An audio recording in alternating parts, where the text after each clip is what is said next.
Welcome aboard to this week's session of PNR for this Thursday, May 2nd, 2024. I'm Rob Acampora. This is my co-anchor, Annabelle, and we'll bring in the panel in just a second. No Rick Paul today, so we're not throwing it to the UK. He's out on assignment, but our other three panel of experts are coming in from all across the United States. We go to the West Coast, to Thor Sandalwood, the man with all the charts, but we don't have enough technology yet to put the charts up on the screen.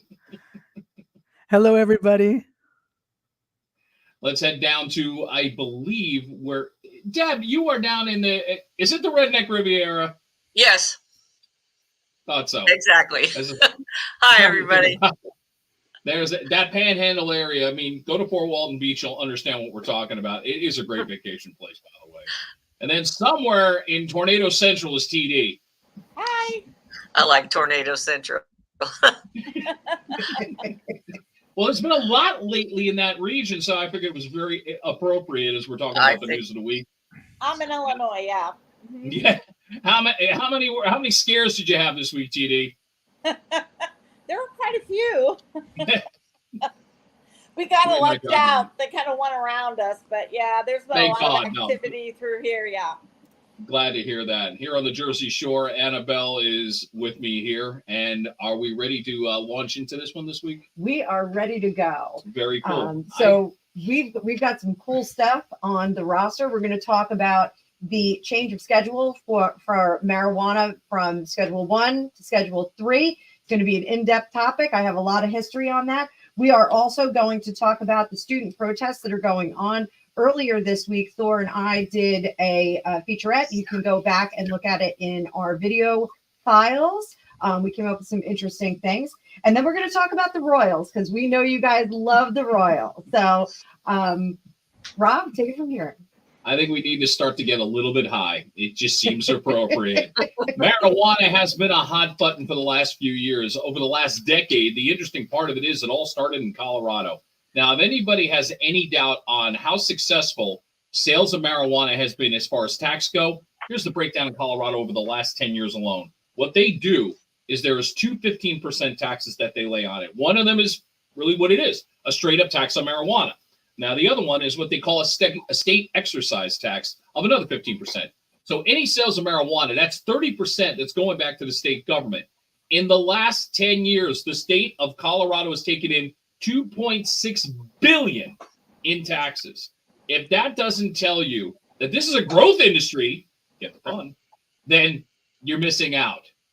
So I know you've got more details on this. I have a lot of details. Yeah.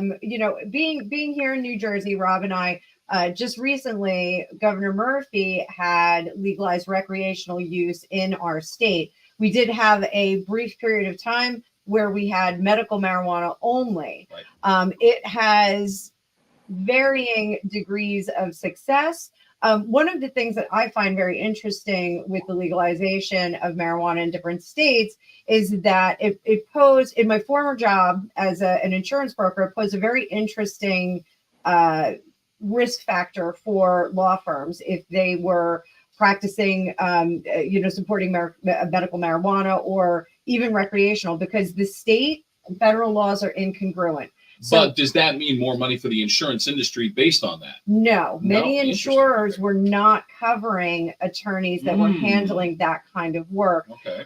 Reason being is because if the state and federal laws are incongruent, right, what winds up happening is we potentially have the proverbial federal case. So if someone has a situation that does turn into a lawsuit, it potentially could go to the highest court in the nation and become quite problematic. So from a law enforcement perspective, this becomes very difficult because the police that are, working in the field, it creates some real serious issues with them. I know there were some problems with the medical marijuana cards, being able to carry it.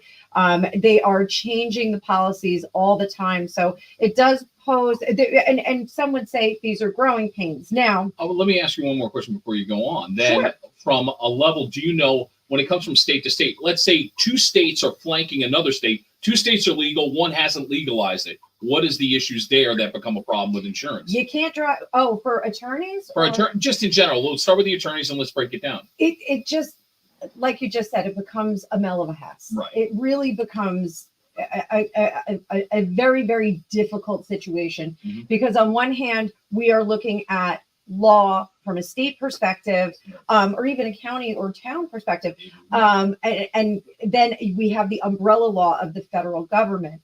So as of right now, 38 states have legalized medical marijuana. 24 have recreational. Now, Schedule 1 is your big, danger drugs, the things that took out Jimi Hendrix, Janis Joplin, those kinds of individuals. Schedule 3, when we drop down to Schedule 3, some of the other items that we have on that, Tylenol with codeine, some anabolic steroids, you got it right. Ketamine is a Schedule 3 drug. So it's still under the jurisdiction and regulated by the DEA, but it becomes a much less. This is walking through the threshold of making a federal legalization, in my opinion. Now, let's talk a little bit about why marijuana was made illegal. We can thank William Randolph Hearst for this. In the 1930s, he had campaigned to demonize marijuana, ignoring the hemp and cannabis components of that particular plant.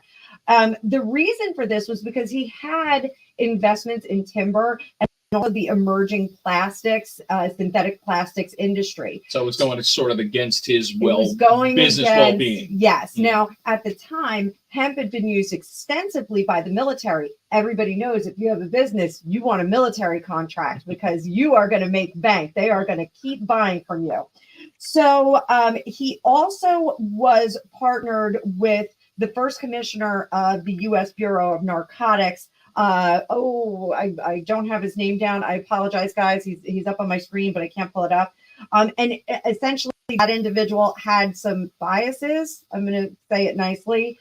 They really did target Mexicans, immigrants, later musicians and artists and people of color. They really went after some demographics quite severely and used this as a reason to prosecute individuals for whatever their personal culture was. So it really is a very difficult transition to the prohibition of marijuana in 1937. Now, looking back with the scope, the threat to Hearst's interests were minimal. There really was enough room in the industry to do that. So, but one of the reasons why I wanted to touch on this subject is because, and we can call this yellow journalism, what William Randolph Hearst did, because he used his publications. He did have a media empire, and he used that to vilify a particular substance that also and ignored the medical and the industrial purposes and really focused on the recreational aspects of it. Wait a minute, the media squashing something. Exactly. So I think it's very interesting. Now, the other part of this is that I do think that it's being used as a political tool to gain votes. So, well, I think you're typing in on something where you're talking about a specific demographic, even though when you talk about the use of hemp in any way, shape, or form, most of the time the people who are buying it legally are probably considered upper demo. But there is a younger demo that has made it more fashionable, hence the reason why we have it legalized. But I think this cuts across so many different male, female, young, old, and it's more of a hot button than you think because of, if you break it down, what does this create? The one thing we want in this economy, more jobs. It's going to help farmers create more revenue for themselves. It creates more jobs in the dispensaries. And just by the numbers in Colorado alone, that's one state. If you were to take that average of nearly $3 million in taxes, multiply it by 52 states, if the federal government steps in, that could solve some problems. Not all of them, but it could solve some. It could. So my question, and I thank you all for letting me give you the history on this. My question is this a political maneuver? There are a lot of things that are going on in our country right now that require attention.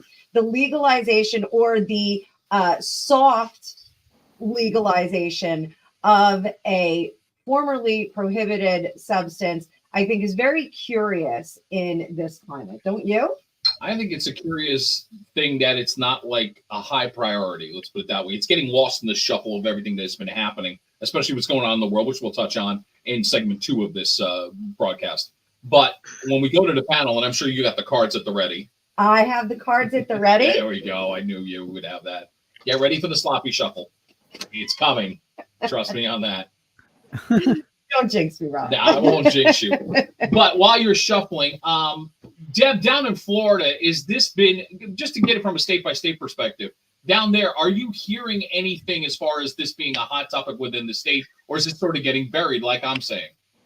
It's getting buried. The only thing that is legal here is medical marijuana, because our governor does not like the idea of that, because he thinks it's going to become like a gateway to recreational marijuana. So right now, I haven't heard anything about it. So I'm thinking that it's kind of being pushed to the side with everything else that's going on. But they just had the renewal license fees are atrocious from what I've read. Right. And that's another part of the equation. Yeah. For this equation, give us the breakdown here, Annabelle.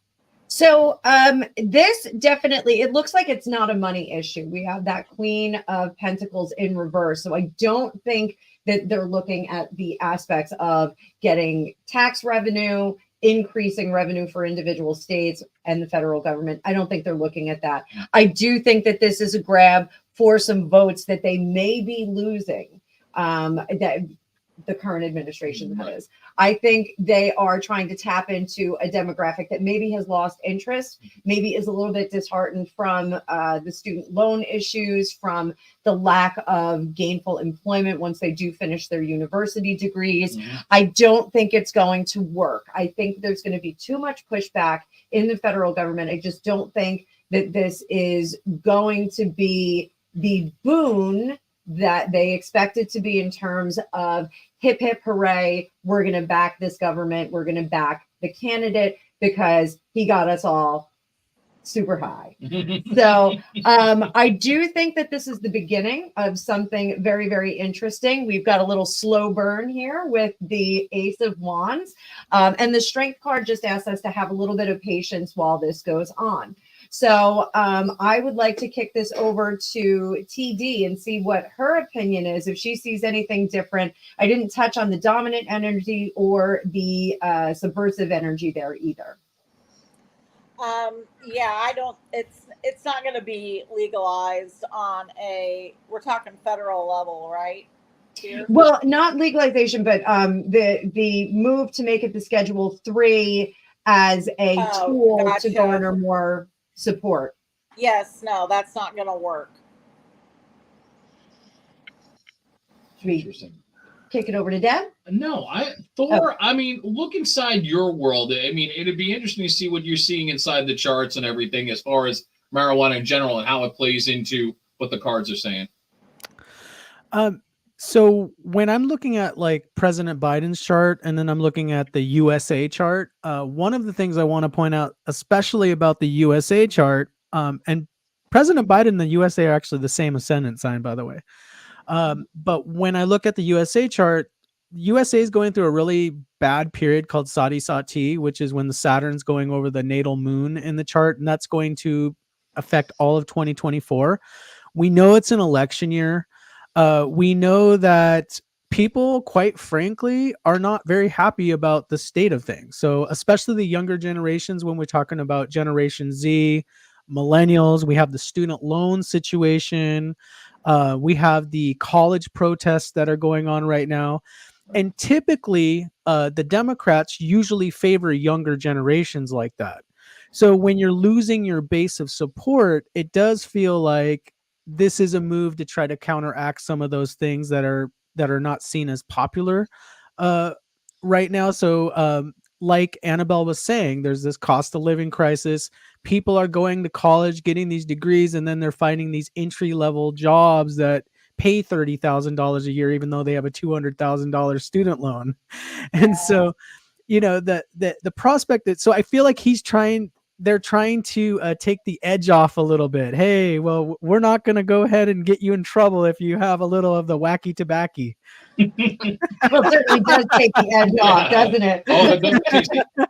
But it's interesting, Thor, the way you're talking, part of it is one, a spin of trying to be a little hipper, maybe a little cooler. And also by what you're saying, are you saying that we're seeing maybe a little bit more of a, with the younger generation, because in essence, over the decades, we've seen more people under the age of 40 lean left. Are we seeing more in your world through your charts, leaning more right then, as far as the younger generation is concerned? I still feel like with the Saturn transit that's happening in the sign of Aquarius, I feel like there's actually more of a tilt towards, and I don't want to scare anybody, but I do feel like there's more of a tilt actually towards collectivism in the near future.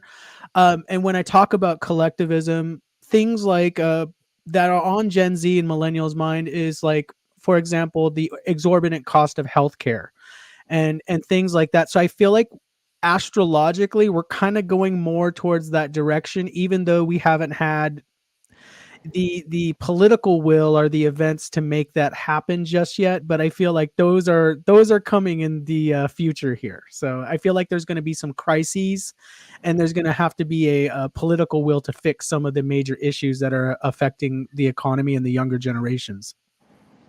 It's interesting to me, though, as sort of the outsider in this group, not the non-card reader, the non-world of Thor and everything else, from a layman's perspective. It's true.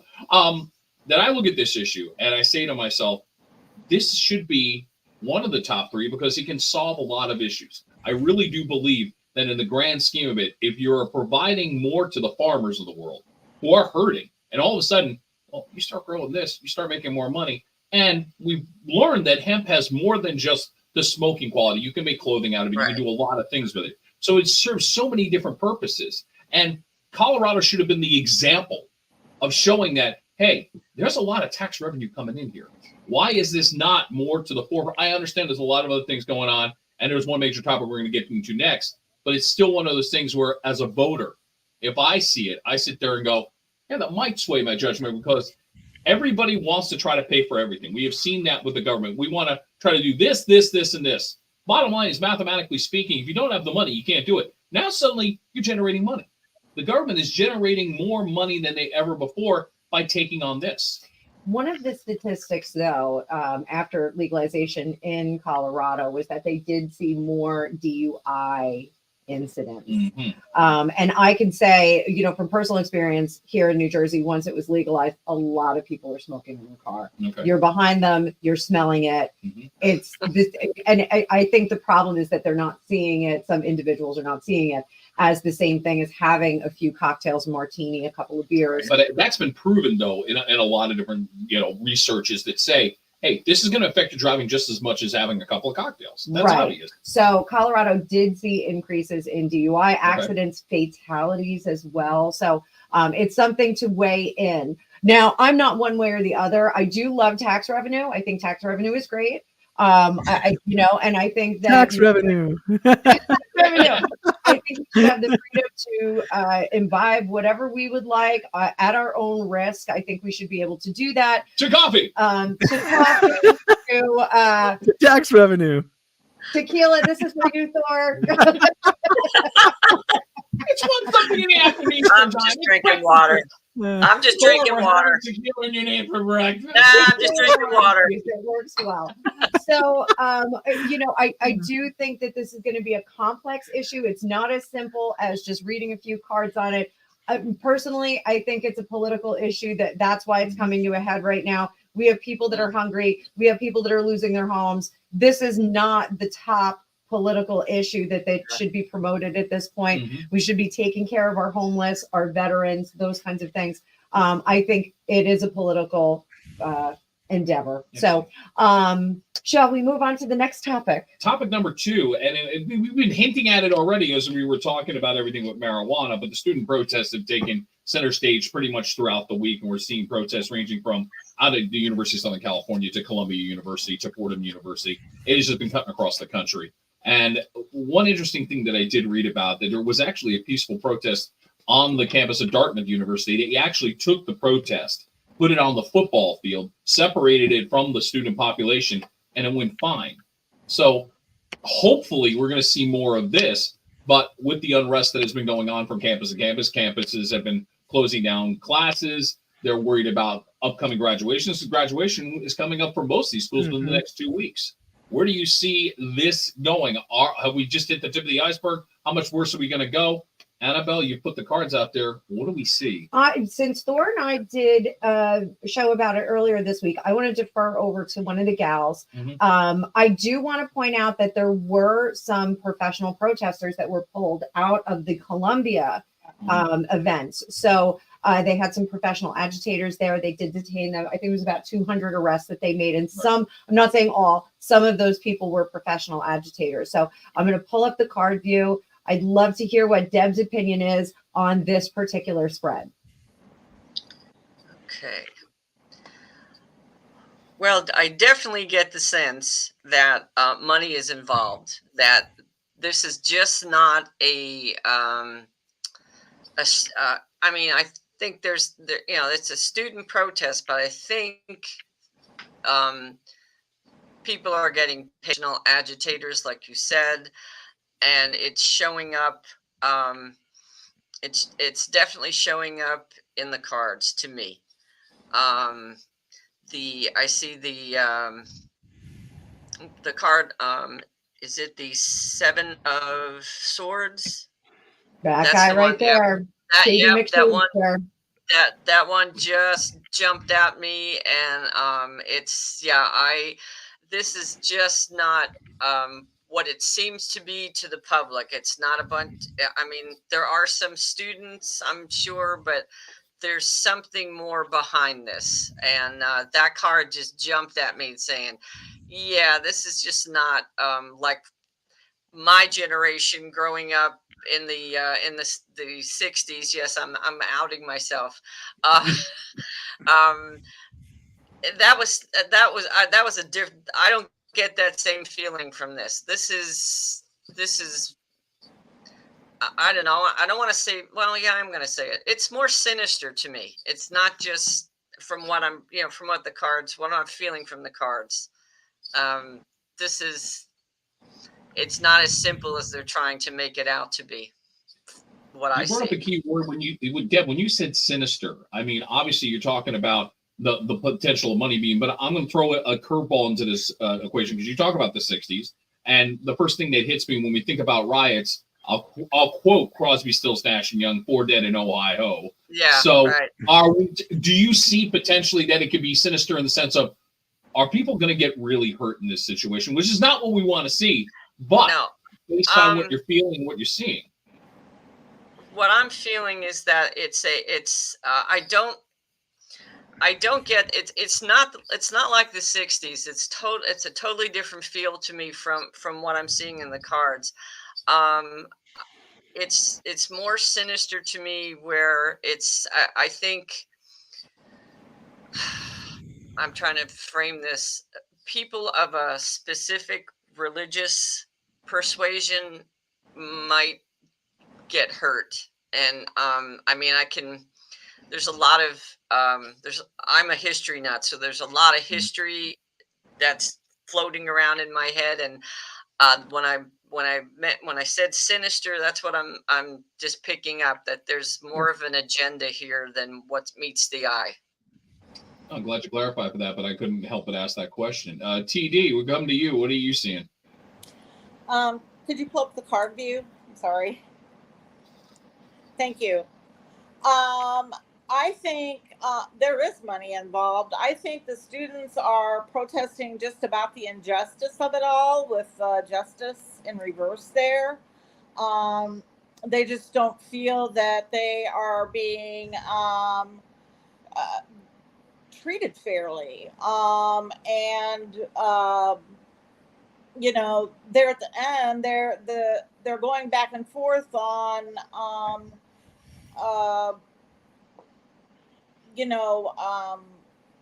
do we pay off our student loans? Do we not pay off our student loans? you know, I don't really see a conclusion to that there, but I think this is going to be an ongoing subject. I don't think it's going to get solved today or even tomorrow. I think this is going to go on all the way through the end of through the end of the summer at least. Let's go to Thor. And I know you and Annabelle did talk about this earlier this week, but I'm curious about something you said earlier in the last segment, talking about the unrest that you're feeling in the charts throughout the rest of this year. So yeah, let's apply that to where we are now. I mean, do we see this as like TD was saying, an ongoing thing that may not come to an end anytime in this next calendar year? I think this is the canary in the coal mine, actually. I feel like there's a lot more that's going to come out of this. Now, I don't know exactly how it's going to affect the commencement ceremonies at these universities, but I do feel like we're at a watershed moment in the USA history. And I think right now are absolutely pivotal. So you all might be aware that the Congress just passed a recent aid package to, I believe, to fund some of the countries around the world and the conflicts going around the world. And so I think a lot of students are kind of looking at like, hey, we're in this bad economic situation and people want to see more spending domestically. Right. And I think that with the we saw the Ace of Pentacles there, and then we saw the Two of Pentacles there. I think this is very financially motivated too. So I think people are kind of going like, where's the priority on domestic concerns within the country? So I feel like this really is a watershed moment. This might be just a little manifestation of what's going on. Also, what I wanted to point out is we got the Emperor card there, which represents the sign of Aries. You'll notice the rams there in the card. And so this Aries energy, it's almost like this uncontainable energy. We got justice reversed. There's a feeling of a lack of justice. We got Seven of Swords. We got unrest behind the scenes, maybe even organizing going on. I think this is leading to greater widespread protest within the cities. And I think this is going to be happening up to the election. The politicians might even use this as a pivot point for the various agendas that are going on with I believe, the protests that we're going to start seeing across cities across the nation. Well, I think you make an interesting point about the pivot point, because we're already seeing just from another perspective in all the surveys that are coming out, the election as of right now, based on what the pundits are saying in all the surveys, it is so damn close in at least 7 of the states that if 3 of the states swing, we're going to have a change in office. So when they say every vote counts, it sounds cliche, but the way the numbers are spitting, it's looking more and more like every vote will count, especially in certain parts of this country. So it's a very interesting take that you brought up, Thor, and how it can play into this. Annabelle, I'll give you the last word. I do think that there is an extreme amount of excitement about the events that are happening on college campuses. Now, Rob, you and I went to college in the 80s and the 90s. Correct. Where we were pretty much fat and happy. I say that all the time. But we didn't have a lot to complain about. No, that's true. Listen to the Cranberries. We were going to concert programs, like it was awesome. But I do think that the college students now have a lot to be upset about, and not a lot of agency over their futures. Again, the dearth of excellent jobs that they can come out with, the expense of university, the cost that they have to endure during university, not including tuition, and the funds that they have to pay just to get an education. Right. The additional ones, the cost of living is going to affect them. And a lot of these kids do have student loans, and they come out and they have to live in their parents' basement. I was very fortunate. I did not have that circumstance. My parents were extremely generous. I was allowed to go to school and be a student. A lot of these students are going to school, working, and it's a lifetime of toil that they see ahead of them to get on top of $100,000 of debt that has compounding interest. So I really do feel that this is an exciting time for them to have some agency over it. And I know I'm a student of Russian history. There's very much a feeling of the second Russian Revolution, where we did see the workers rise up again under the support of Lenin, and they felt like they had some agency over their lives. We all know how that turned out. So, I think that this is an exciting time to be a student at Chinese Bay. May you live in interesting times.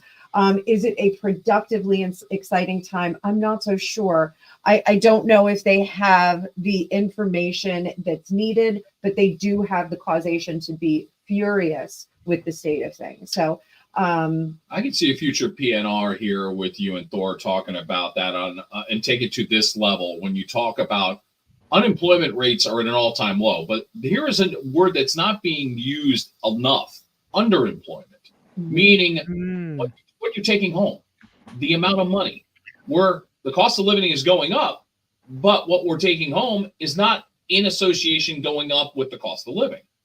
And that's where I think part of the problem is happening for these kids, where it's that, okay, yeah, you're making this and you're not moving the needle, but this needle just continues to rise and rise and rise. How do you get yourself out of debt? Therein lies the problem. And I think that would be an interesting one for you two to talk about as an offshoot and just as an add-on to what we're talking about. Sure. And I think our favorite Ferengi, Anna Perkins, has a great statement there: enslave them with debt. They're never going to be able to pay it off. It's really, really unfortunate. So, I feel blessed I was able to pay off my debt in a reasonable amount of time. But again, it was a different time when you're finishing up college in the late 80s and early 90s, where the rate that you were paying on your student loan was a lot less than what it is now. And you're not paying for colleges to what you're paying now in 2020. Right. Sure. I think this is going to be a topic that we're going to be looking at through the summer. I think we're going to be talking about this as little pockets of excitement crop up. I did read an article that said this is the reincarnation of the BLM movement. I don't know if we're allowed to say that, but we're an itty bitty channel, so I don't think anybody's really watching us just yet. So just because we got that fancy set behind us doesn't mean it was all on camera. No. So that to be continued. We'll keep talking about that. Absolutely. But we're going to bring up some fun stuff. You guys like the fun stuff? It's the Royals. Don't start singing. Anyway, I knew it. There you go. Well, the word is out that our own Princess of Wales, I can't say it that way, the Princess of Wales, because she has nothing to do with the United States, but she's in the early stages of chemotherapy. And to refer back to King Charles, who's also been going through his problems this year, there's a lot of just, I guess, bad juju going on with the royals at this point. Well, King Charles did return to work, but in my own readings, I do think that they are really trying to keep a bridle on him, and especially Queen Camilla. I think she is trying to keep him. Did I think King Charles or Prince Charles? Well, King Charles. King Charles III. Yeah. So I do think they're trying to keep him back, as I believe they're keeping Katherine kind of at bay. I think she's been chomping at the bit as well, not to make too many horsey references. No. But I do think that everyone is really focused on letting them heal and get better. With that being said, we have a lot of voices out there that have a lot of different opinions about the Princess of Wales and where she is and what's going on. So today we got a statement from the Prince of Wales himself, Prince William, and he did say that she is doing well, has ongoing therapy, preventative chemotherapy, which is something that we didn't hear before. Right. Deb, what is your opinion? I'm going to pull you up here, sweetie pie. What is your opinion on the situation with Katherine not being visible? Well, I get the feeling that that she's trying to heal, and I feel that she wants to go out, wants to do, which, having been in the hospital for quite a number of months in my life, that's the best. That, to me, that's the best therapy. That's the best getting out. I really loved when I saw the King out, because I think that just uplifts your spirits. I think she wants to get out and meet the people, but part of me feels that she's I get the feeling she was deeply hurt by all the horrible things that were in the news about her. I think she was just, because nobody should have to endure that. and I think she's I get the feeling she wants to, but she's a little hesitant right now because she's not sure of, because I mean there is some vicious stuff out there that people threw at her, and I think right now she wants to, but she's just just a little gun shy. I know that's probably not the right the right word, but I just feel she's a little hesitant, and she just wants to take it, maybe get her courage up a little bit more. Anna, before you go to the cards, we'll go to TD, and then I got a question for the panel. But let's go to TD first. Continue on where we're at. What can you add to this? I think that she, preventative chemotherapy is still chemotherapy. I am a cancer survivor. Amen. I had uterine cancer in 2020. And so I know kind of what she's going through. Chemotherapy doesn't make you feel very well. And, she could be sick. She just could be nauseous. She could be, just unwell right now. She just needs to rest and regain her strength, I think. I find it fascinating, and anybody in the panel can chime in on this, because I'm sort of the outside, like on the Royals. And there's a lot of people in that boat, but yet there's a faction that you guys deal with on a regular basis that they're like rock stars. They're like bigger than the Rolling Stones. They're bigger than the Beatles in some ways. Why? What is it about that whole royal family thing that has people so obsessed in your mind? So I'm going to take the helm on this one. Please. So what they are supposed to represent is the idealized family, and even though it is coming from a political structure, I mean, historically, we know that the royals were ruling the country. Even though you had the prime minister in number 10 Downing Street, he was a figurehead per se. Well, I'm talking prior to having parliament and other structures in place. Right. It was this gift of God that was given to individuals where it's the accident of birth, where they were stepped into a leadership role. Now, what makes that very curious is that you have an individual who is raised from the time that they are born to lead, with the goal of the country, the Commonwealth, whatever they're in charge of. Will ascend to a prince, princess, king. Yeah, so the expectation is that you are going to be trained and tutored to be an excellent leader. Now, that only works so well if you have good tutelage. So, and we've seen that in history that some royal leaders will, fall off the mark there. Yeah.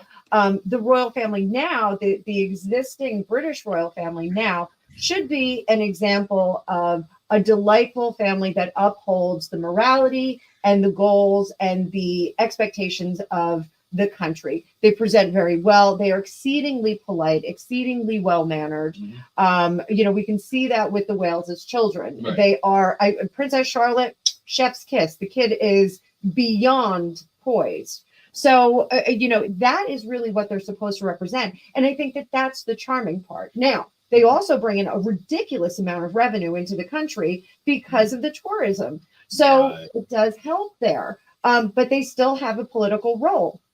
So the draw, I think, for the family is the accident of birth, the lottery win that you get to grow up in a castle, wear a tiara, and still have a little bit of political say. I think that is part of the draw. We all aspire to that. Some people aspire to be Kardashians. Some people aspire to be royals. Did we just compare the royals to the Kardashians? Did we really just do that? I did that. Oh.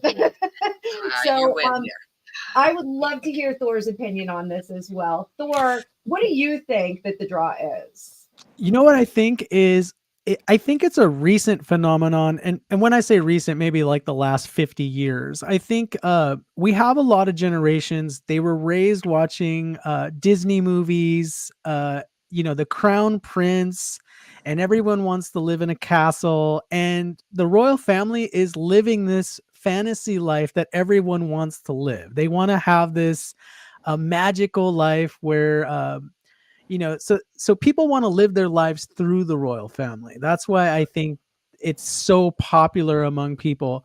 Now, maybe 100, 200 years ago, people didn't think about it as much. I think it's just another soap opera for people to watch.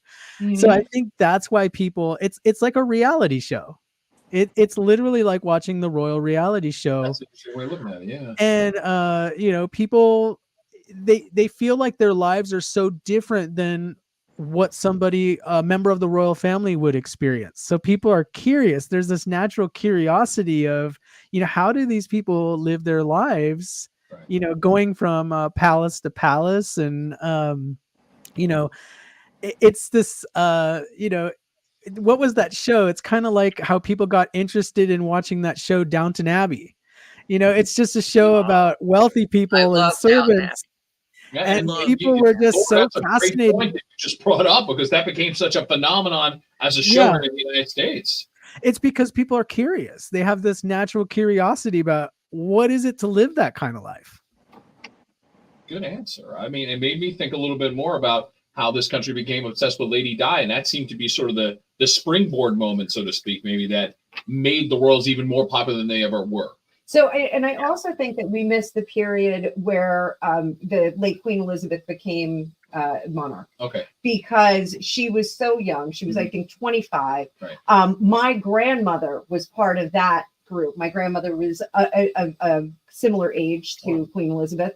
And that was seen as remarkable. She was lovely. She was poised. She was bred to be a royal princess and run the country. So that was very charming and adorable. I mean, who doesn't want to see a young queen and king? We don't want to see, sorry, King Charles, we don't want to see a 70-something rolling in there. We want to see youth, and we want that Cinderella moment where they come out on the balcony and they kiss. We don't want to see old people kissing. I don't know.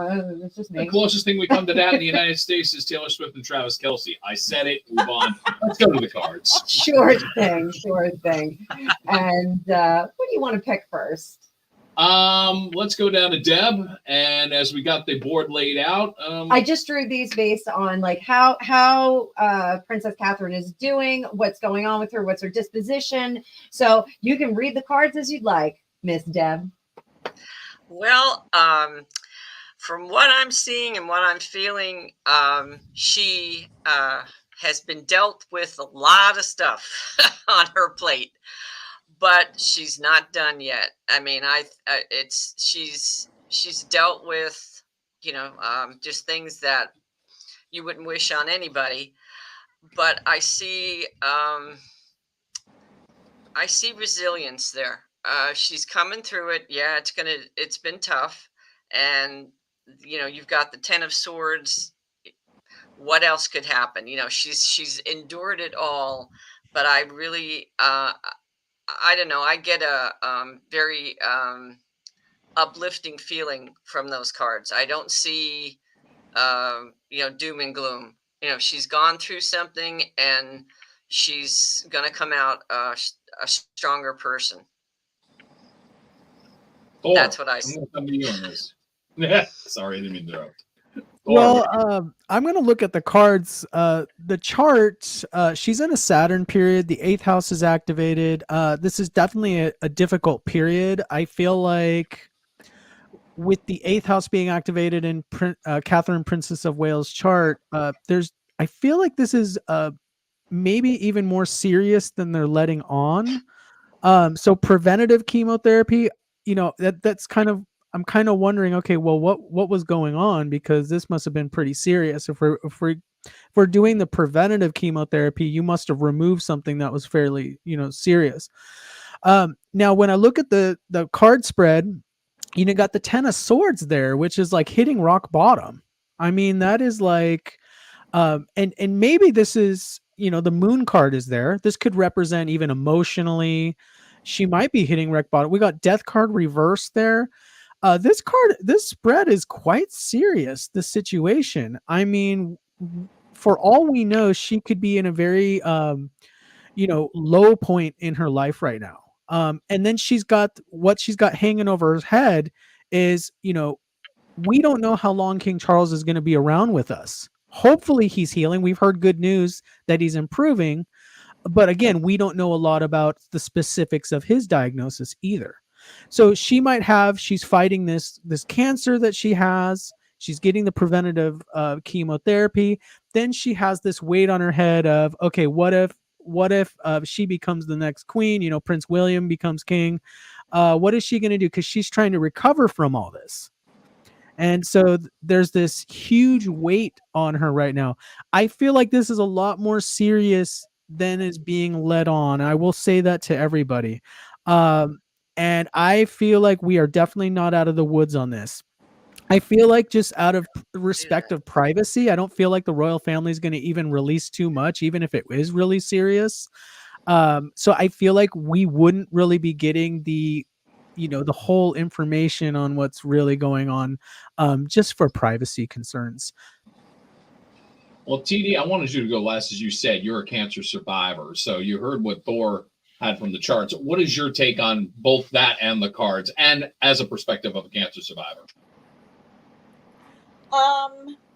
Yeah,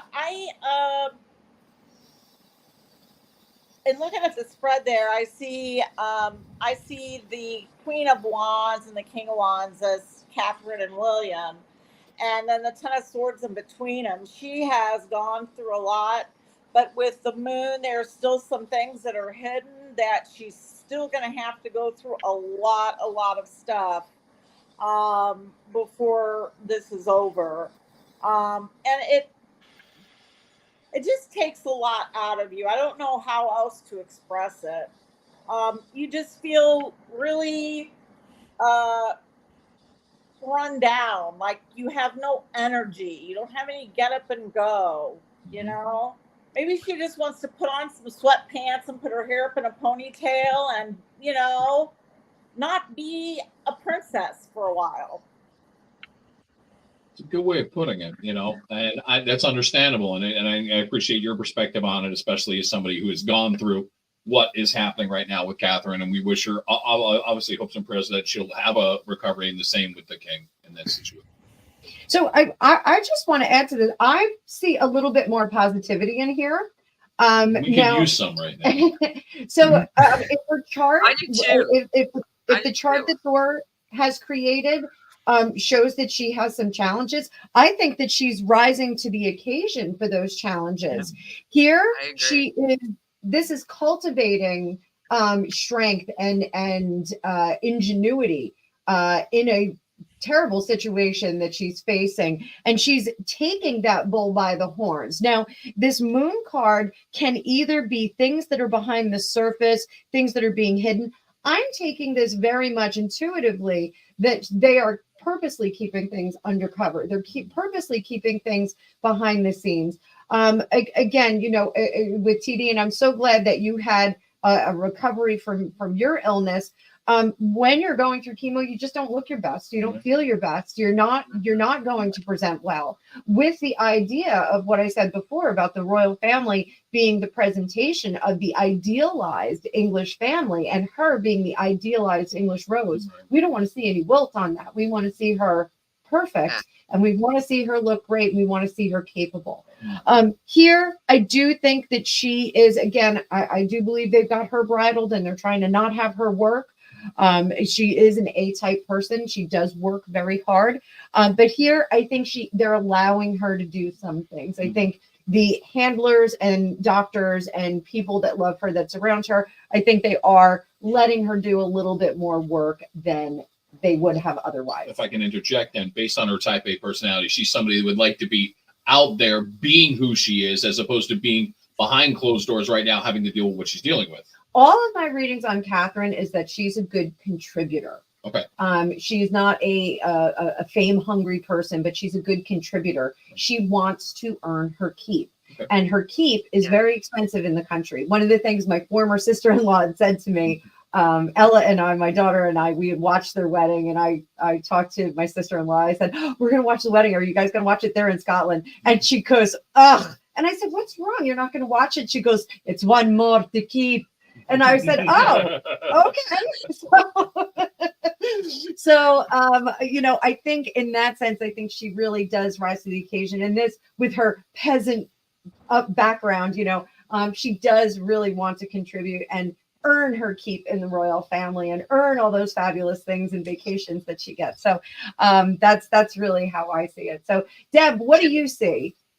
Yeah, I've been hearing Deb. I hear you in the background agreeing with a lot of stuff, so I'm curious to get your take. Yeah, well, I took the cards. I was looking at this like this was a positive thing, and having survived a horrific fall about 20 years ago. The best thing for me, and I just feel the same with, is getting out and just getting out of that hospital bed or hospital, or because after a while it's I did not survive cancer, and I bless everybody who has gone through that, but I went through a different I guess incident, and the best medicine is getting out and just talking to people, because you're surrounded by doctors and hospital beds and machines and everything else, and you just want to feel normal. You just want to feel like you're a person again, and I think that's I get that feeling from her, and also I watched The King. Just getting out and talking to people is such even if it's tough, you don't have the energy, it does lift you in such a way that you start, because you can get very I guess down, constantly, just surrounded by machines and okay, here, yeah, take my blood, okay, and you just want to you just want to get out and talk with people and get away, put that in the past, I guess, is the way I look at it. So I just saw those cards as very positive, that she's been dealt a bad hand, so to speak, but she's tough and she will come through this a stronger person. That was my take. I like that take. I like that take a lot. Panel, that is a wrap for this week. It went quick. We have one last thing. What do you got? Princess Charlotte turned 9 years old. Aww. So we want to wish her a happy birthday. Well, at least we're going out on a positive note. I like that. I mean, more positivity. Channel the positivity. Yes. Once again, how adorable are those kids? Oh, my favorite. Are genetically adorable and behaviorally adorable. My children would never have survived that coronation. No. Louis is mine. I love Prince Louis. I crack up every time. That made the coronation even more special when he was doing his. I just think he's a great kid. I like him a lot. You now understand why this panel talks about the royals. You just learned it in the last minute. Just that right there. So in the future, there's going to be more talk of the royals. There's no question about that. As we wrap up with the panel, I'm going to go around the world here. Thor, where can they find you real quick? My YouTube channel, Thor Sandalwood, of course. And then my website is thorsandalwood.com. Deb? Well, I finally got something up. So it's Tarot and Paws. It's growing slowly, but that's okay because I'm taking baby steps. This is my baby right here. I love the Psychic News Report. And TD? You can find me on Instagram under Tarot Destiny altogether, or on YouTube, Tarot-Destiny. Annabelle? You can find me at www.fortunecookies.com. You can schedule appointments for tarot readings, tarot parties, mediumship, all kinds of good stuff. I also have another section of my class starting in June. It is a live class that we do on a video platform. It's basically a Tarot 101 class. You're going to be able to read for your friends, your family, for yourself by the end of it. But we've got some cool stuff. It's a 12-week course, so you spend the entire summer with me and some of my former students. So it's really, really cool. I probably should have had a card reading on my last podcast. Danny Saber was my he's a longtime guitarist who's played with a lot of great artists. But his main claim right now is that there is a new release coming from former lead singer of INXS, Michael Hutchins, who has been dead for many years. But due to lost demos, he's created a new song called One Way. It's being released on May 15th. Got to talk to Danny all about that. But it would have been interesting to get the feeling of you guys from the ghost of Michael Hutchins. Would this song be a hit? That would have been an interesting read. Ooh, we can still do that. We can do it as a featurette. Could be. That could be, yeah, because I'm pulling for this. I think Michael was a very underrated singer-songwriter and frontman for a band that, for about 5 years, was one of the biggest bands in the world. So, I mean... Not underrated by me. I know, by you, I thought he was a hunk. Let me tell you something, ladies. If you saw pictures of Michael in his prime, you'd agree. No doubt about it. I would see Michael on a bad day. Yeah. Hey, he could make a sandwich. On that note, hey, by the way, we'll podcast the A Game. Find the YouTube channel. Please subscribe. It's for free. You'll be entertained. We got to come back next Thursday. Yeah, that's right. Every Thursday, 1 o'clock Eastern time, 10 Pacific. This is where you come in. We'll come up with the biggest stories of the week. We'll dissect them. We'll give you opinions for entertainment purposes only. And we'll let the cards speak. And we'll let Thor's charts come through the only way Thor knows how, by talking, because we don't have enough screen to put the charts up. And we're going to be doing featurettes that will be on the channel as well. Thor and I have one up. Or we have a couple. Did we do two? I think we did two. We did too. So we're going to be pairing up together sometimes in a trio. One of the things that we're going to have coming up is some remote viewing stuff. I know everybody likes the remote view stuff. So we'll do the remote views off camera, and then we're going to bring our reports so that you guys can see it. So if you have recommendations, questions, anything that you want to see, let us know in the comments, because we will deliver if you ask. So, and as you see, we appreciate all the comments, and I appreciate, Thor, you answering them as they're coming in if they're asking you questions. So we do try to immediately respond, even while you're listening to what we're doing right here on PNR. So until next Thursday at 1 p.m. Eastern, 10 Pacific, this is the panel saying we'll see you next week in the future. Bye, guys. Bye-bye. Bye.